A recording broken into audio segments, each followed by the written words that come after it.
Hello and welcome to 4.1 Ethical, Legal and Health and Safety Issues in Sport and Exercise Science Research.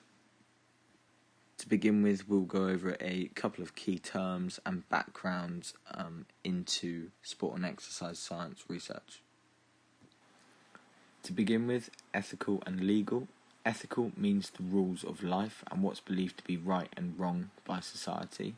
And legal means what's right and wrong according to the law. Health and safety are regulations and procedures intended to prevent accidents and injuries in a workplace or environment, such as a sporting environment. I'll now go into some brief historical context. This goes over the Nazis, the Nuremberg Code, and the Declaration of Helsinki. The Nazis conducted many tests whilst in Auschwitz. One of the doctors, named Joseph Mengele, was an assistant to a well-known researcher who studied twins at the Institute of Hereditary Biology and Racial Hygiene in Frankfurt. He started working at Auschwitz in May 1943. Mengele would conduct all sorts of experiments on twins. The twins would not agree to the experiments, and sometimes the children would end up dead. One of the experiments was to change the colour of one of the twins' eyes so that they could fit into the Aryan race. This conducted of sitting in a box with injections being forced into their back every hour. Moving on to the Nuremberg Code. This was introduced in August 1947 after the Nuremberg trials. In these trials, Nazi doctors were convicted of the crimes committed during human experiments on concentration camp prisoners. It attempted to give clear rules about what was legal and what was not when conducting human experiments. The Declaration of Helsinki is a set of ethical principles regarding human experimentation developed for the medical community by the World Medical Association. It is widely regarded as the cornerstone document of human research ethics. And finally, BASES. This stands for the British Association of Sport and Exercise Science. And the basic role of BASES is to produce a code of conduct for sport and exercise science practitioners and researchers. They also give out an outline ethical and legal issues and health and safety guidelines. The code of conduct is set out is to set out principles of conduct and research ethics for the guidance of members of the association.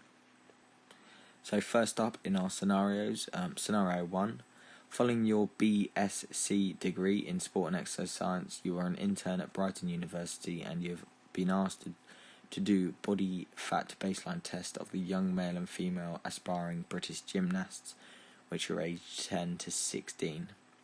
You arrange a half-day visit and decide to measure body fat via hydrodensimetry and skin fold measures.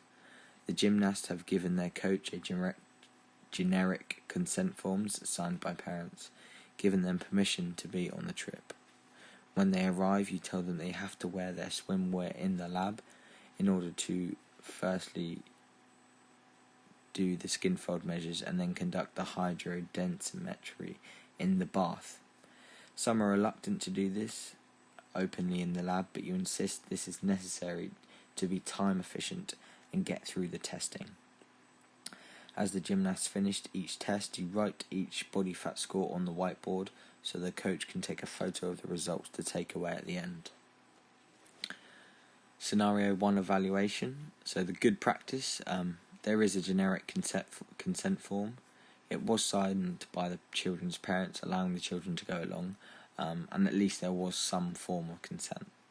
But there is some poor practice. There was no informed consent, there was a form of deception, there was no right to withdraw. Some of the participants were not all volunteers, and there was a form of data protection. Some of these consequences can have psychological harm to the participants, and the consequences to the researchers could be a termination of their BASES accreditation, which can prevent them from researching things in the future. They also might have to partake in ethical training or have supervision from somebody from BASES, or even further, a formal reprimand, which could be a temporary suspension, for example. There are some corrections to put in place, so it's quite easy here. Create an informed consent form. So this is just detailing everything that needs to be in the form that's going to happen in your testing. Everyone must volunteer, so that's another easy one. So we can't force people to proceed in their testings. Everyone must volunteer to be a part of the testing. And the data protection, so the coach taking a photo of the data. There is a Data Protection Act, which is 1998, and it is a law, so that is a legal requirement. The participants are allowed to withdraw. There is a right to withdraw, so every participant is able to withdraw if they wish. I will now go through the health and safety and ethical and legal issues regarding scenario 1. So to begin with, the informed consent. An informed consent is a document created so that the participant knows what is going to happen during testing. This document should be signed by the participant or the participant's guardian if they are under the age of 18. The document should lay out what will happen during testing, so there are no surprises and everything that is done is expected. The document will also ensure that the participants are able to withdraw if they do not like what is laid out for them. For example, a parent might withdraw their child if they do not feel comfortable with something that is included in the document. In these circumstances, there was a generic consent form, which usually only discloses where the testing is and if the child is allowed to take part. It does not include what the testing is and how it will be conducted. This is a problem because the participants may arrive and not want to complete the testing, and therefore the trip being a waste of time for the researcher and the participants. To sign an informed consent form, the participant must be 18 or over or signed by a guardian. Next is deception. Deception is telling someone that it will be like one thing and then it ending up like something else. In order to avoid deception, the researcher needs to have a detailed informed consent form explaining everything that will happen during the testing. Without this, it may seem as if the researcher is withholding information around testing, and can be omission, which is passive, or commission, which is deliberate. Withholding information can lead to participants withdrawing, psychological harm from deception, and loss of informed consent. Next is the right to withdraw.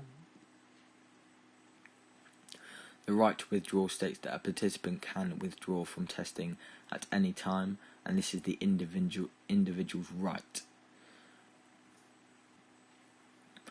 During this scenario, we can see that some of the participants were reluctant to partake in the testing when asked to be in their swimwear.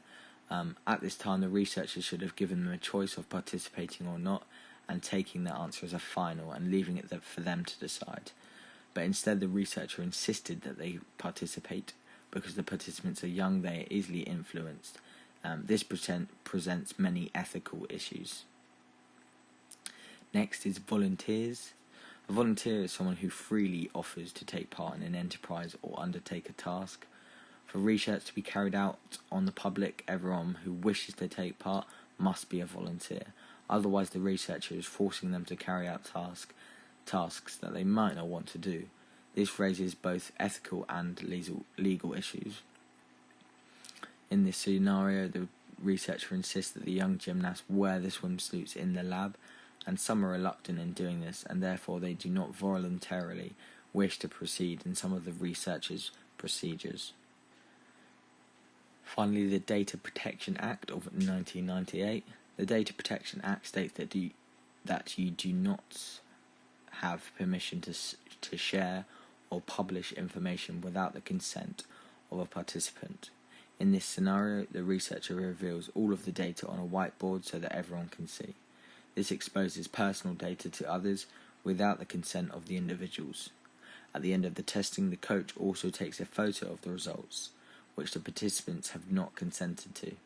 This could cause psychological harm to the participants, as some may be self-conscious of their weight or their body size. To improve this, the researcher needs to add information about where the data from the testing will be showed and whether or not the participants want their data to be shown or not. Here I have an example of an informed consent form for scenario 1. I've explained what the child will be testing, what I'll be testing the child in, what sort of clothing the child will wear, if they want to wear it or not, how the testing will take place, where the testing will take place, how long the testing will take place for, and where the data from the testing will go. And there's 2 signatures at the bottom, one for the participant and one for the guardian. Scenario 2, with a little time to spare, you offer to get them through a VO2 max treadmill incremental test. During the test, one of the boys gives a thumbs down to indicate discomfort, but you insist he continues and tell him to stop being a girl's blouse, and he should be doing better than this. He is so tired that he slips off the back of the machine and twists his knee. You tell him to go and run it underwater as you can't see the first aid kit. This took some time, so you reduced the warm-up for the following participants on the treadmill in a bid to get through them all, and decide to prioritise getting the better boys done first. 2 weeks later, you decide to use the data in your MSc dissertation and publish it in the university's portal. Here is an evaluation of scenario 2. There isn't much good practice, or I couldn't find too much good practice, so I have left the good practice, but there is poor practice. There was no right to withdrawal, there was disrespect of a child, medical procedures were not up to date, and there was no consent form for the intensive activities. There was no medical screening questionnaire. Participants should have been made aware of where their data goes and who it gets shown to. There was consequences to the participants. The participants may have been harmed both psychologically and physically. Physically from the misuse of equipment, and psychologically from being spoken to in a disrespectful manner and having their right to withdrawal taken away. This then has consequences on the researchers. The researcher may face legal action for not having necessary health and safety procedures in place. Their BASES accreditation may be removed from them. Work they publish will be viewed or may be viewed as invalid or worthless.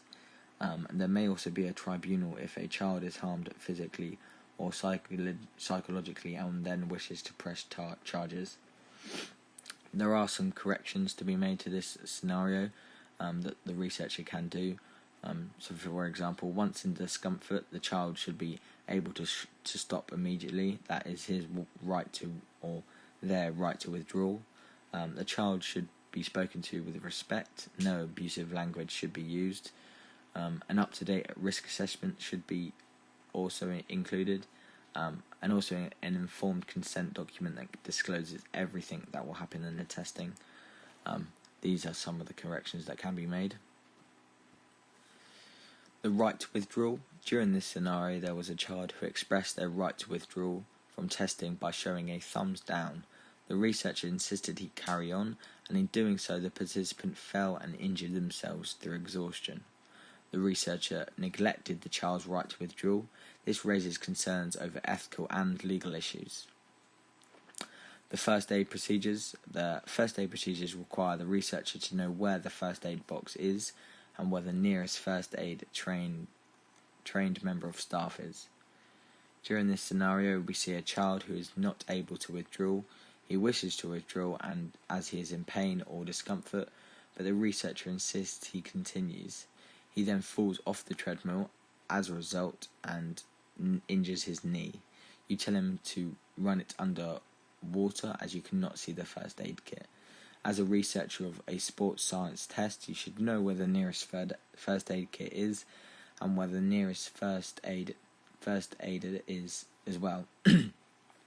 If not, as shown here, can cause legal and ethical issues if the participant wishes to press charges. The reasons for terminating a test. In order for a researcher to terminate the test, there must be one of these factors in line.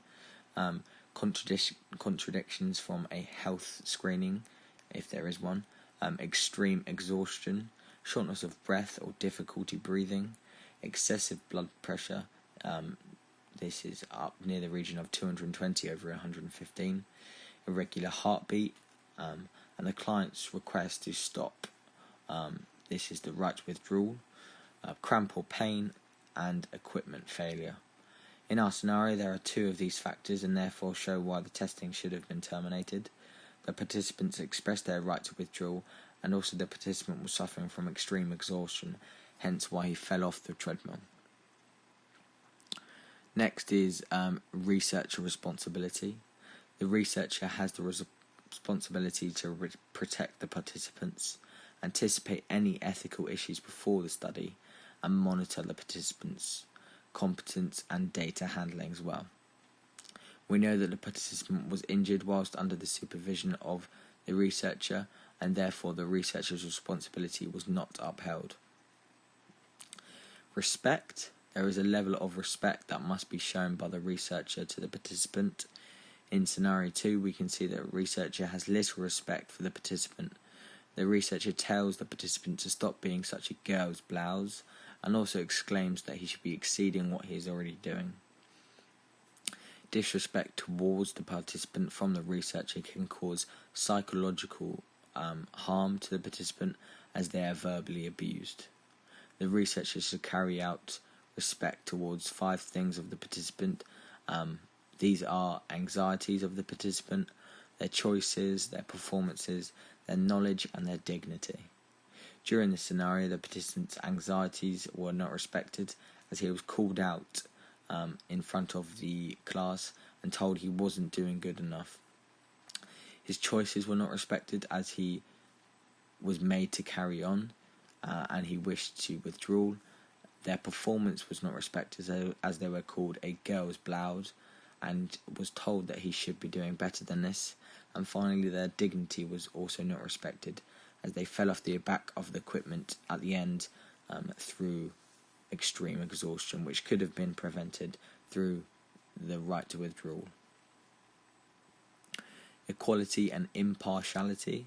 The researcher has an ethical obligation to uphold equality and impartial decisions when testing and collating data.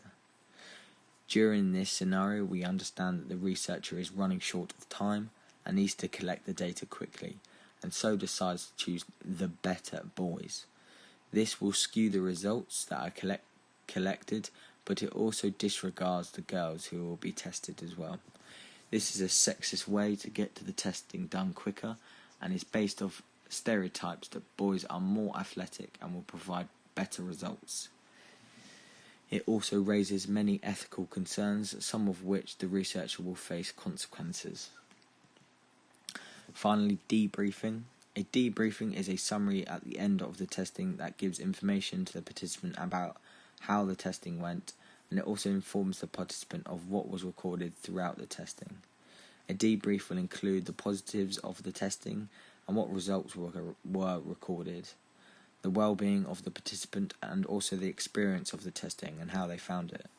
A debrief was not used in this scenario, leaving the participants unsure of what they have contributed and where their data will be used in the future, or if it will be.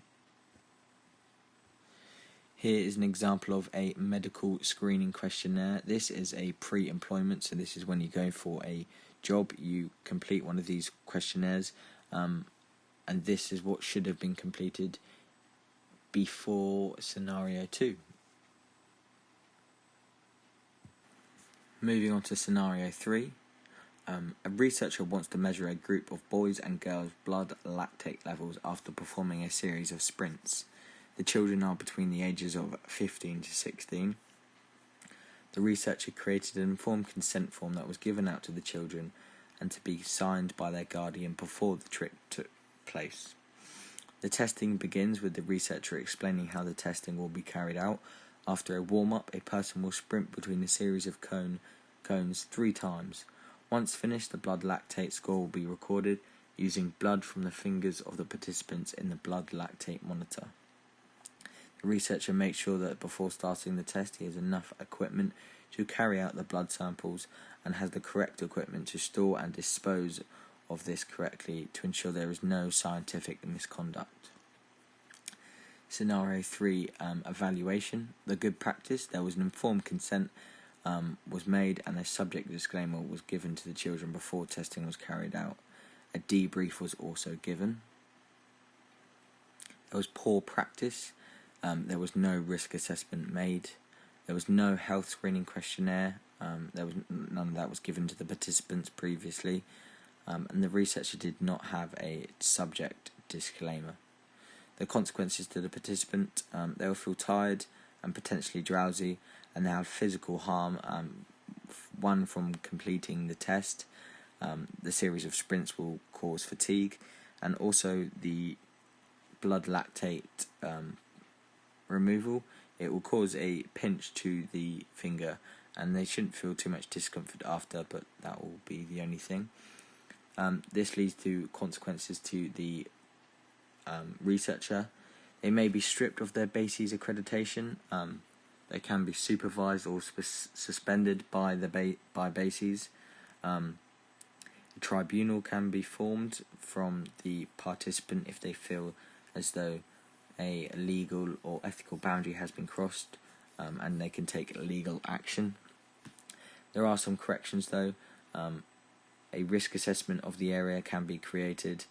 A health screening questionnaire can also be created before, and make sure the equipment is there and ready before the test is running, or continually update the equipment so it's always up to date and the best of the equipment.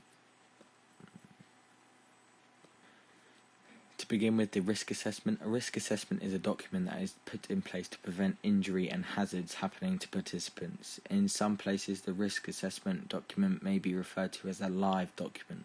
This is because they should be constantly updated to any changes that might occur or any new equipment that might be used. In this scenario, there was no risk of assessment for the testing, therefore testing went ahead without necessary assessments in place in case of injury or risk of. A subject disclaimer. A subject disclaimer is there to disclose any information to the participants that is needed before testing begins. A participant will then sign the informed consent form with the subject disclaimer in, so participants are aware that they will be pricked with a needle and have blood drawn from them. The subject disclaimer is in place so that the participant is comfortable with this. In this scenario, there is no subject disclaimer, and therefore the participants did not know what to expect upon arrival for testing. Test sequence. A test sequence is the order of a test, the intensity of the test, and the times surrounding the test. During this scenario, the researcher gets the participants to enter a warm-up before they begin the main testing phase. This is so the researcher can identify a complete difference between the warm-up phase, where lactate levels will be low, to the sprint phase, where lactate levels will be increasingly higher. Scientific misconduct.